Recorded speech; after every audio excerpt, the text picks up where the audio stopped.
이후에는 식사를 할 때마다 소화가 안 될 것 같다는 불안이 커질수록 숨이 안 쉬어지는 느낌과 공황 발작으로 이어지는 패턴이 반복되었습니다. 이분은 그래서 정신과에서 치료를 받다가 오셨어요. 벤조디아제핀 계열 항불안제, 항우울제, 항정신병제, 수면제 등 매우 많은 정신과 약물을 복용하시는 채로 오셨습니다. 증상이 지속된 시간이 오래됐고 점점 약에 내성이 생기다 보니 복용량이 그만큼 많이 늘어나신 것이죠. 이런 경우에는 단순히 불안해하지 마세요 라고 말하거나 약으로 불안을 눌러도 근본적인 악순환의 고리는 끊어지지 않습니다. 이런 분들에게 몸과 마음을 동시에 다루는 접근이 필요합니다.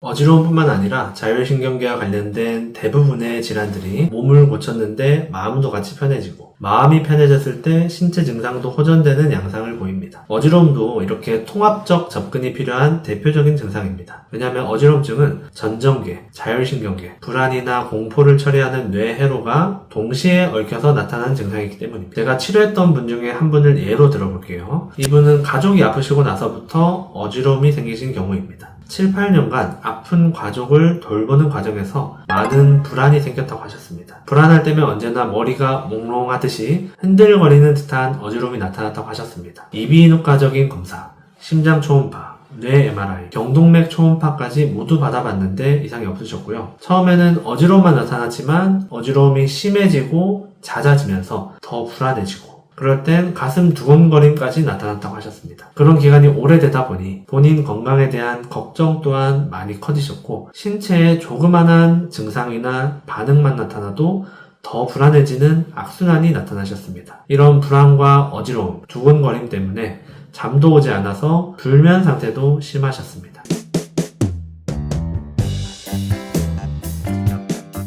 이분을 치료할 때 핵심은 단순히 어지러움을 치료하는 처방을 쓰는 것이 아니었습니다. 자율신경계를 안정시키며 신체적, 정신적으로 과민하게 반응하는 것을 개선하는 데 중점을 두고 한약 처방을 했습니다. 또한 호흡 훈련과 이완을 통해 교감신경의 과도한 긴장을 완화하도록 교육했습니다. 증상이 나타날 때마다 자동적으로 이루어지는 부정적인 생각들을 교정하는 것을 돕도록 상담을 하고 과제를 드렸습니다. 현재 나타나는 어지러움, 두근거림 등의 증상은 절대로 위험하지 않으며 몸에서 수시로 나타나는 사소한 반응에 과도하게 집중할 필요가 없다는 것을 인지시키기 위해 노력했습니다.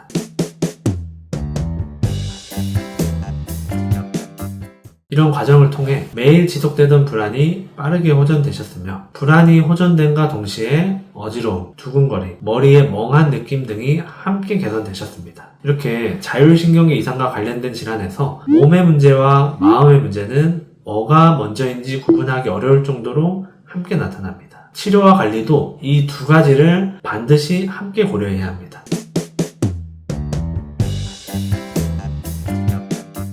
어지러움 외에 또 다른 문제로 몸과 마음의 증상이 같이 나타나신 사례를 또 한번 들어볼게요. 이분은 소화불량으로 속이 꽉 막히고 더부룩함, 울렁거림, 목 이물감 같은 증상이 오래되신 분이었습니다. 직장 스트레스가 과도한 것이 오래됐다고 하셨는데 조금만 긴장하면 이런 소화기의 불편함이 더 심해졌습니다. 하지만 위내시경에서 위장의 이상은 전혀 없으셨고요. 속이 항상 불편하다 보니까 먹는 게 늘 긴장되고 불안하다고 하셨었는데 어느 날은 그렇게 식사를 하다가 갑자기 숨이 턱 막히는 느낌이 들면서 죽을 것 같은 급격한 공포감을 느끼셨습니다. 이후에는 식사를 할 때마다 소화가 안 될 것 같다는 불안이 커질수록 숨이 안 쉬어지는 느낌과 공황 발작으로 이어지는 패턴이 반복되었습니다. 이분은 그래서 정신과에서 치료를 받다가 오셨어요. 벤조디아제핀 계열 항불안제, 항우울제, 항정신병제, 수면제 등 매우 많은 정신과 약물을 복용하시는 채로 오셨습니다. 증상이 지속된 시간이 오래됐고 점점 약에 내성이 생기다 보니 복용량이 그만큼 많이 늘어나신 것이죠. 소화가 안 되는 음식을 먹는 것이 무서워서 거의 죽만 드시고 계셨고 그마저도 조금만 많이 먹으면 숨 막히는 느낌과 함께 구역감, 구토가 나타났습니다. 이 때문에 살은 10kg 이상 빠지고 체력적으로도 매우 쇠약해진 상태셨습니다. 직장도 그만둔 상태셨고 공황장애 환자분들이 특정 상황이나 환경에 대한 두려움을 겪고 이를 회피하려고 하는 것은 일반적으로 나타나는 현상입니다. 예를 들어서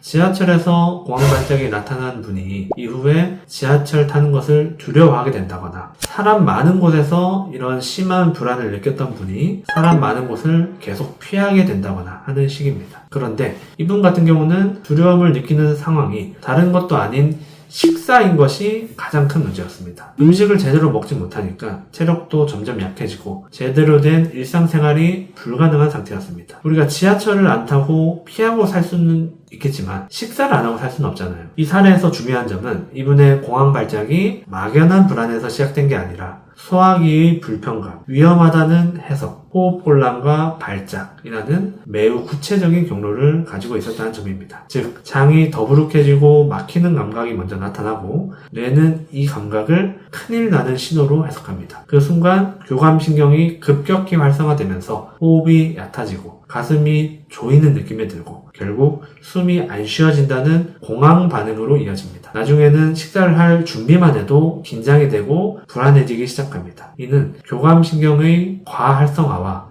부교감신경의 저하를 가져와서 실제로 소화 기능이 더 잘 작동하지 않게 만듭니다. 이런 경우에는 단순히 불안해하지 마세요 라고 말하거나 약으로 불안을 눌러도 근본적인 악순환의 고리는 끊어지지 않습니다. 이런 분들에게 몸과 마음을 동시에 다루는 접근이 필요합니다.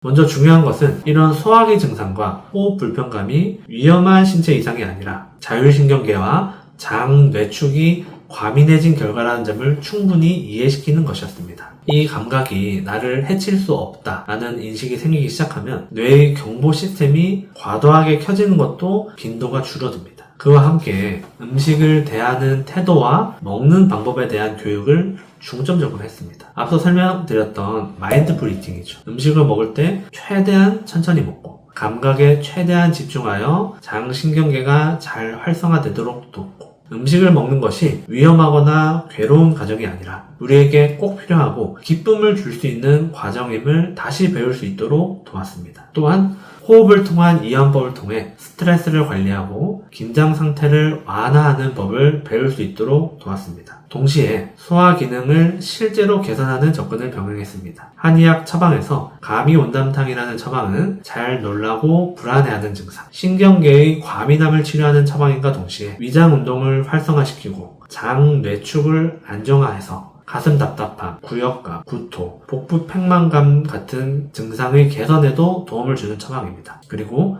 자율신경계의 반응성을 조율하는 것을 돕는 침, 약침 치료도 병행했습니다.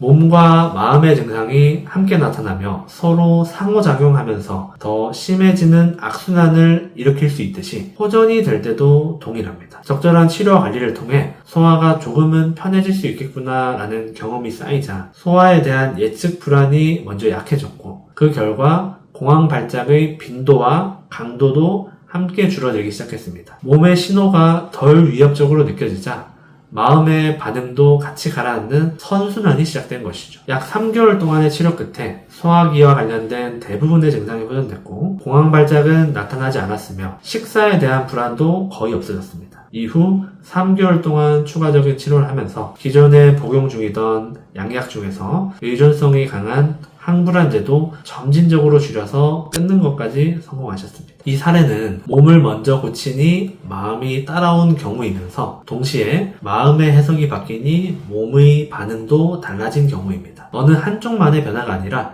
악순환의 고리가 끊어지면서 두 축이 동시에 안정된 것입니다. 몸과 마음의 증상은 겉으로 보면 서로 다른 증상처럼 보이지만 실제로는 자율신경계라는 기반 위에서 서로를 증폭시키며 나타나는 경우가 많습니다. 그래서 통합적 접근이란 모든 걸 한꺼번에 치료하겠다는 뜻이 아니라 이 사람의 증상을 증폭시키는 연결고리가 무엇인지 정확히 짚고 그 고리를 하나씩 끊어주는 과정이라고 생각합니다.